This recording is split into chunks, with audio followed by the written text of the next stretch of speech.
Hi, thanks for joining me today. I've got an interesting problem involving sets and the natural numbers. We say a set S, which is a subset of the natural numbers, is a Sidon set if there are no non-trivial solutions to a plus b equals c plus d, where a, b, c, and d are in S. So by a trivial solution to this equation here, we mean when a is one of c or d and b is one of c or d.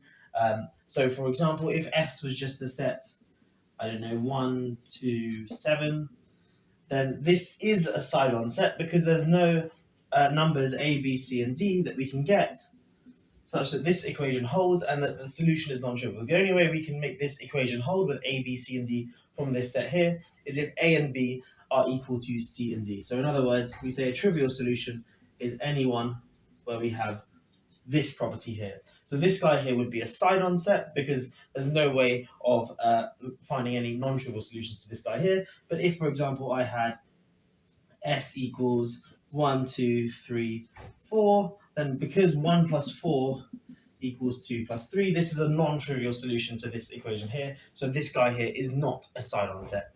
Anyway, that's a Sidon set. The problem we have today is we want to prove that there exists a Sidon set S of size n, with S being a subset of the positive integers up to n cubed. So in other words, within the positive integers from 1 up to n cubed, we can find a set of size n, which is a Sidon set.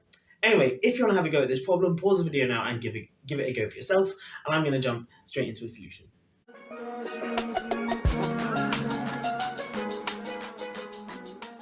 Okay, so the way we're going to solve this problem is by induction on n. So let's just look at the base case where n equals 1. We can just set our set S, which I'm just going to denote with S1. So we're going to denote our set S by Sn.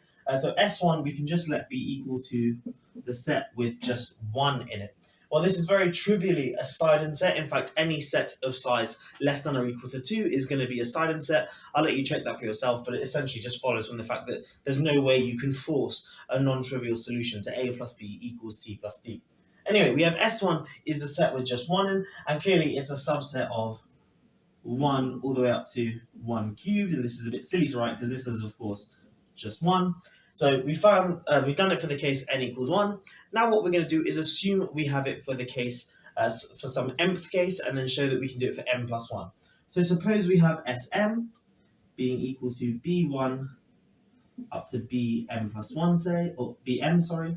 So it has m elements in.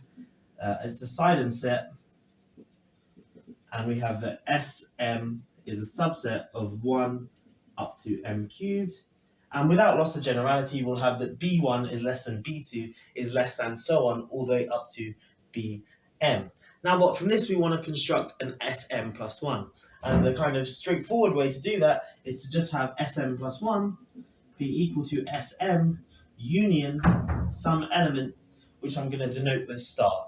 So Sm plus 1 is going to be, we're going to try and find Sm plus 1 to be equal to Sm union some another element, which is star, and then we've got to try and see if we can find a value for star.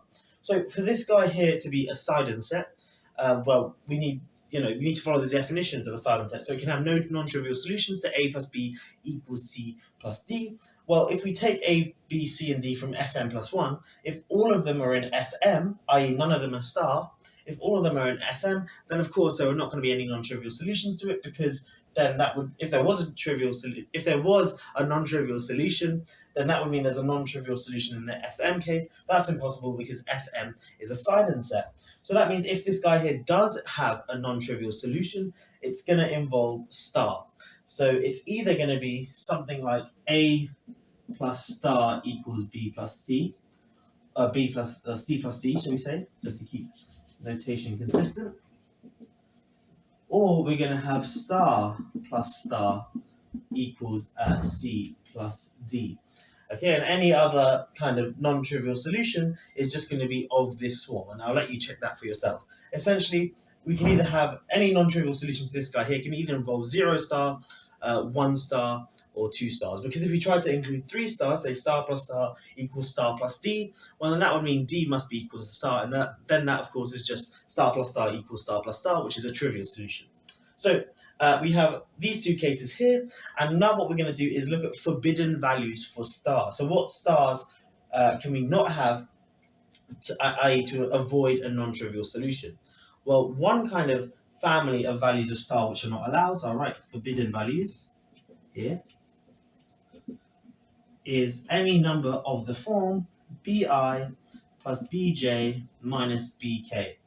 Okay, and because if star equals this guy here, well then we have that star is equal to bi plus bj minus bk, but then of course we can add bk to both sides and we'll get star plus bk equals bi plus bj, and then that of course is a non-trivial solution to a plus b equals c plus d.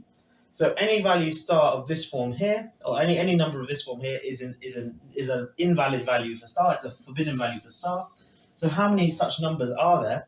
Well, bi plus bj, what are the number of values that can take? Well, it can take at most, bi can take up to m different values. So I can take any number 1 up to m, and similarly bj can take any value 1 up to m. So there's m possibilities for bi and m possibilities for bj, so that's m squared.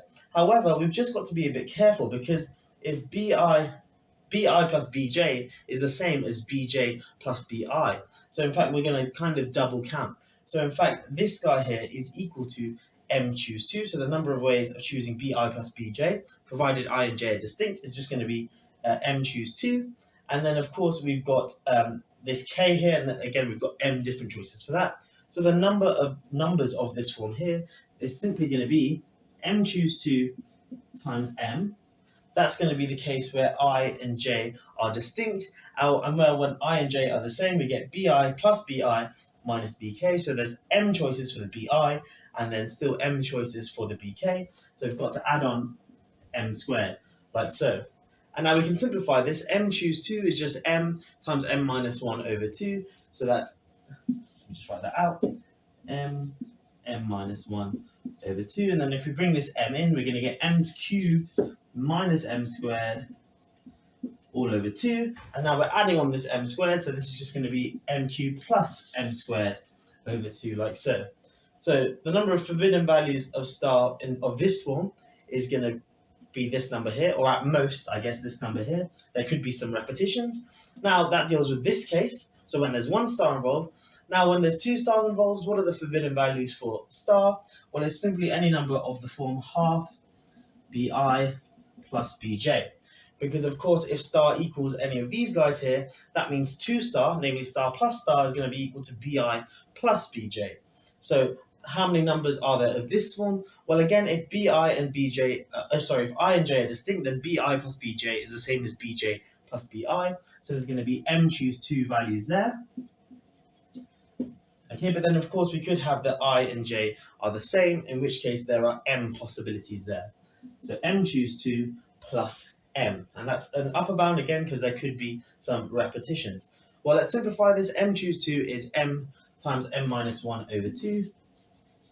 So that's m times m minus 1, so m squared minus m over 2, and again we're adding on m, so that's just going to put a plus sign there. So we get m squared plus m over 2. So the choice of forbidden values for star is at most this number plus this number, and if we add those up, we get something which is less than or equal to m cubed plus 2m squared plus m all over 2, like so.